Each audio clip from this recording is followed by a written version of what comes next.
సమాజంలో ఒక భయం అనేది ఏర్పడింది. కొన్ని బలంగా నమ్మేది ఇది కరెక్ట్ కాదు. అందుకే ఎవరైతే చట్టాలు ఉల్లంఘించి ఇబ్బంది పెట్టారో వాళ్ళని నేను వదిలిపెట్టానని చెప్పాను.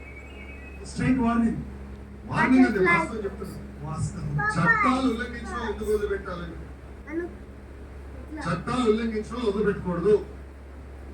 రాజ్యాంగం కొంతమందికి చట్టాలను అమలు చేసే బాధ్యత ఇస్తుంది.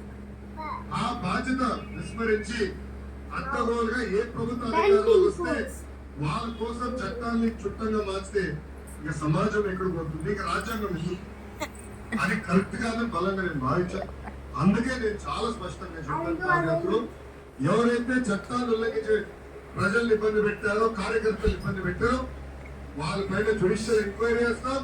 అవసరం అందరి సర్వీస్ నుంచి డిస్మిస్ చేసి జైలుకి పంపించినా కూడా వెనకాడని హామీ ఇచ్చారు. Very good. పవన్ అన్న వాలంటీర్ల గురించి మాట్లాడారు. పవన్ అన్న వాలంటీర్ల గురించి మాట్లాడితే ఆయన పైన కూడా క్రిమినల్ కేసు పెట్టారు. చంద్రబాబు నాయుడు ప్రజల గురించి మాట్లాడినందుకు 53 రోజులు